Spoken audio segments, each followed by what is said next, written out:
ان کے مکر و فریب سے اس امت کو محفوظ رکھے، آمین یا رب العالمین۔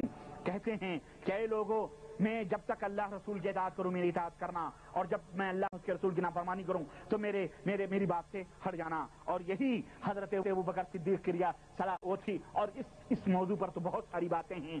آپ لشکر اسامہ کا واقعہ آپ کو معلوم ہے کہ کس طرح اسامہ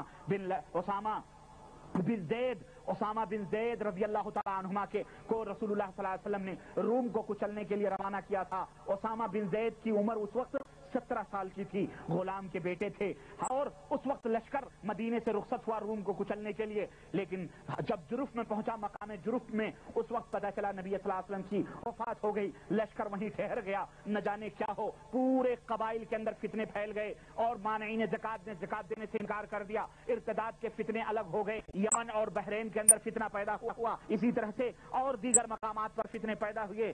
آخر کار معاملہ یہ ہوا، ابو بکر سے کہا اس لشکر کو روک لو، اس لشکر کو روک لو، کیونکہ مدینے کی حفاظت یہ پہلی شرط ہے۔ اگر یہ لشکر چلا گیا تو یاد رکھو مدینہ محفوظ نہیں رہے گا، دشمنان اسلام مدینے کی اینٹ سے اینٹ بجا دیں گے۔ لیکن ابو بکر نے اس وقت بھی اپنے تدبر کا اور اپنے فضل کا، اپنے عقل کا استعمال کیا، اور واللہ عقدها رسول اللہ صلی اللہ علیہ وسلم، رب ذوالجلال کی قسم ہے، وہ گاٹھ جو مدینے والے نے لگایا ہے، ابو بکر اس کے کھولنے کی جرات نہیں کر سکتا ہے۔ ابو بکر کے جسم کے لتھڑے چتھڑے اڑے، بکر کی بیٹی عائشہ کو مدینے کے کتے اور بھیڑیے مدینے کی گھلیوں میں گھسیٹیں، مجھے یہ گوارا ہے، لیکن وہ لشکر محمد رسول اللہ نے روم جانے کا اشارہ فرمایا ہو، اسے روکنا گوارا؟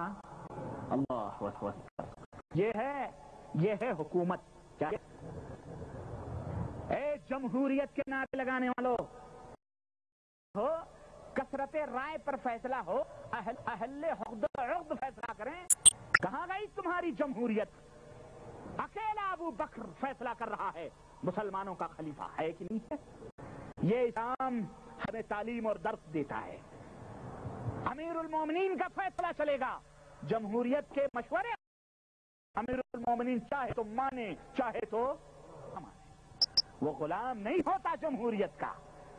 10 مل کر کے ایک غلط کو سچ کہہ دیں تو وہ سچ ہو جائے، اور 10 مل کے ایک سچ کو غلط کہہ دیں تو غلط ہو جائے، اور ایک غلط کو جھوٹ کو سچ کہہ دیں تو سچ ہو جائے۔ یہ اسلام کہتا ہے، بولو یہ کفر ہے، یہ کفر۔ اس لیے یہاں بھی یہ درس لو، کہنے لگے نہیں ہو سکتا۔ گئے نبی کی تدفین کے بعد حضرت اسامہ کو گھوڑے پہ بٹھایا، اور خود گھوڑے کی باگ پکڑ کر پیدل چل رہے ہیں، وصیت فرما رہے ہیں۔ اسامہ بن زید گھوڑے سے اترنا چاہتے ہیں، کہتے نہیں، تجھے نبی نے اس گھوڑے پہ بٹھایا ہے۔ ابو بکر، دوسرے صحابہ نے کہا ایک تو یہ عمر میں چھوٹ ہے، اور فوج میں بڑے بڑے صحابہ عمر کے موجود ہیں، ان سے کہیں زیادہ فضل والے، ان سے کہیں زیادہ مقام اور مرتبے والے، ایک تو یہ، دوسرے امیر بناؤ ذرا شریف النسل کو، یہ زید غلام کا بیٹا ہے۔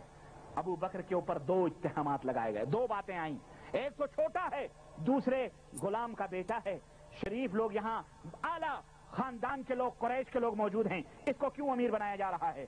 لیکن اللہ اکبر، ابو بکر نے کہا تم کیا کہہ رہے ہو، تمہیں پتا ہے اس کو امیر اس نے بنایا ہے جو امیر الانبیاء سید العرب والعجم ہے، اس نے اس کو امیر بنایا ہے۔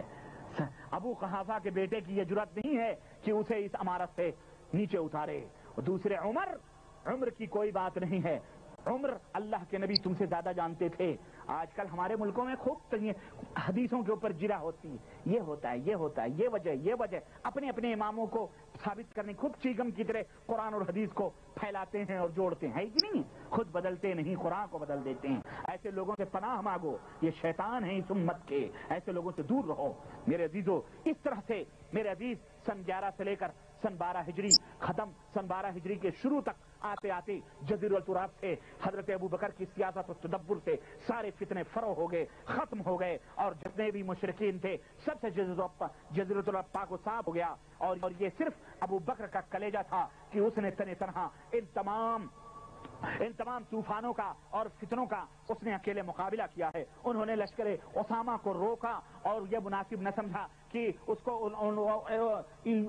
اسامہ بن زید کے لشکر کو نہ روکنا. اسی طرح مسجد نبوی میں فاروق اعظم کی جو کمزور کر دی جو کیفیت تھی کہ نبی صلی اللہ علیہ وسلم مرے نہیں ہیں، زندہ ہیں. اسی طرح منکرین زکوٰۃ کا مسئلہ، اسی طرح سے مرتدین کا جو شور اور ہنگامہ، اور یہ اسی طرح سے اور جو مشاکل تھے، ان تمام مشاکل کا حضرت ابوبکر نے 2 سال کے اندر خاتمہ کر دیا. ایک ٹھہراؤ پیدا ہو گیا، امن و شانتی کا حضرت ابوبکر صدیق نے پیدا کی، اور اس طرح سے خلافت رواں اور دواں ہوئی. اور جب اس طرح سے نبی کی امت کے درمیان مکمل طور پر قوت و طاقت پیدا ہو گئی، اللہ کا یہ عزیز بندہ، نبی کا یہ محبوب 22 اور 23 جمادی الثانی کی درمیانی رات، منگل کی رات تھی بعد نماز مغرب، 13 برس کی 63 برس کی عمر میں اللہ کا یہ محبوب بندہ اللہ کو پیارا ہوا. 63 برس کی زندگی میں انا للہ و انا الیہ راجعون. اولاد اور بیویوں کی تعداد یہ تھی: پہلی بیوی قتیلہ بنت عبد العزہ جو کافرہ تھی اور کافرہ ہو کر کے مری، ان کے بطن سے حضرت عبداللہ ابن ابو بکر اور حضرت اسماء بنت ابو بکر رضی اللہ تعالی عنہما تھے. اسی طرح سے دوسری بیوی سے جن کا نام ام رومان تھا، ان سے حضرت عبد الرحمن اور حضرت عائشہ رضی اللہ تعالی عنہما پیدا ہوئے. تیسری بیوی سے جو حضرت اسماء بنت عمیس ہیں، اور یہ اسماء بنت عمیس کون ہیں؟ یہ حضرت جعفر بن ابو طالب کی بیوی تھی. حضرت جعفر بن ابو طالب کی بیوی تھی. جب حضرت جعفر شہید ہو گئے تو انہوں نے حضرت ابو بکر رضی اللہ عنہ شادی کی. جب حضرت ابو بکر بھی اللہ کو پیارے ہو گئے تو انہوں نے حضرت علی رضی اللہ تعالیٰ عنہ سے، حضرت علی رضی اللہ تعالیٰ عنہ سے انہوں نے شادی کی، حضرت اسماء بنت عمیس. تو یہ اس زمانے میں تھا کہ اگر ایک شوہر مر گیا تو دوسرے مر گئے. تو یہ ہمارے ہاں جہالت آئی ہوئی ہے کہ اگر ایک شوہر مر گیا، اگر بیوی دوسرے سے نکاح کر لے تو کہیں گے پہلے بھی اس کا کہیں ٹانکا پہلے سے بھیڑا ہوا تھا. استغفر اللہ، یہ جاہلیت کافر. ہاں اپنے شوہر سے محبت نہیں کرتی ہے تو کیا گناہ کرے؟